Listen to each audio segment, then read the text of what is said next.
ದೇಶದಲ್ಲಿ ಬಿಜೆಪಿ ಮತ್ತು ಆರ್ಎಸ್ಎಸ್ನವರಿಂದ ಅಪರಾಧಗಳು ಹೆಚ್ಚಾಗಿವೆ ಅಂತಿದ್ರು ಮುಖ್ಯಮಂತ್ರಿಗಳು. ಸೋಮವಾರ ವಿಧಾನಸಭೆ ಅಧಿವೇಶನದಲ್ಲಿ ಸಿದ್ದರಾಮಯ್ಯನವರು ಉತ್ತರ ಕೊಟ್ಟಂತಹ ಸಂದರ್ಭದಲ್ಲಿ ಈ ಮಾತಿಗೆ ಅವತ್ತು ಬಿಜೆಪಿಯವರು ವಿರೋಧವನ್ನು ವ್ಯಕ್ತಪಡಿಸಿದರೆ ಇವತ್ತು ಆರ್ಎಸ್ಎಸ್ನ ಪ್ರಮುಖ ಸುನಿಲ್ ಅಂಬೇಕರ್ ತಿರುಗೇಟು ಕೊಟ್ಟಿದ್ದಾರೆ. ಅಪರಾಧಗಳೇ ನಡೀಬಾರ್ದಾಗಿರ್ತಕ್ಕಂಥ ಆದರೆ ಅಪರಾಧಗಳನ್ನ ಮಾಡ್ತಕ್ಕಂಥವ್ರೆ ನೀವು ಜಾಸ್ತಿ ಆಗಿ ಆರ್ಎಸ್ಎಸ್ನವರು. ನಾನು ಆರ್ಎಸ್ಎಸ್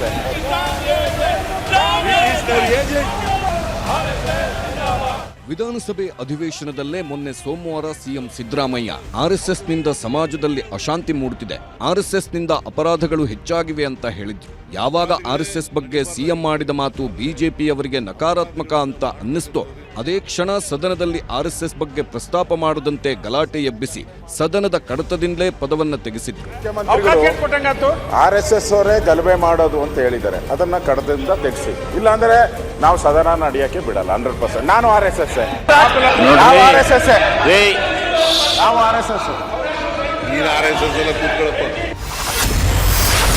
ಮುಖ್ಯಮಂತ್ರಿಗಳ ಮಾತಿಗೆ ಆರ್ಎಸ್ಎಸ್ನಿಂದ ತೀಕ್ಷ್ಣ ಉತ್ತರ. ಆರ್ಎಸ್ಎಸ್ನಿಂದ ದೇಶದಲ್ಲಿ ಅಪರಾಧಗಳು ಹೆಚ್ಚಾಗ್ತಿದೆ ಅಂದಿದ್ರು ಮುಖ್ಯಮಂತ್ರಿ ಸಿದ್ದರಾಮಯ್ಯ.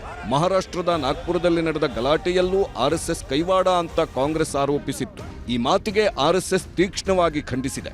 ಅಖಿಲ ಭಾರತೀಯ ಪ್ರಚಾರ ಪ್ರಮುಖ ಸುನಿಲ್ ಅಂಬೇಕರ್ ಸಿಎಂ ಸಿದ್ದರಾಮಯ್ಯನವರ ಹೇಳಿಕೆಯನ್ನ ವಿರೋಧಿಸಿದ್ರು. ಆರ್ಎಸ್ಎಸ್ ಶಾಂತಿಯುತವಾಗಿ ದೇಶ ನಿರ್ಮಾಣದಲ್ಲಿ ತೊಡಗಿದೆ, ಗಲಭೆಗಳು ಆರೋಗ್ಯಯುತ ಸಮಾಜಕ್ಕೆ ಒಳ್ಳೆಯದಲ್ಲ ಅಂದ್ರು.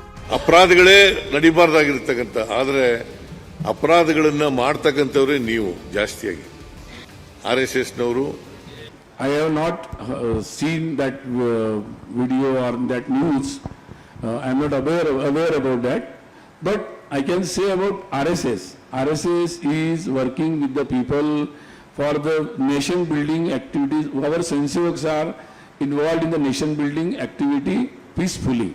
And so from day one, Vijayadashmi 1925 to this day, we are involved in the same type of activities. So I think we are clear from our side. See, any type of violence is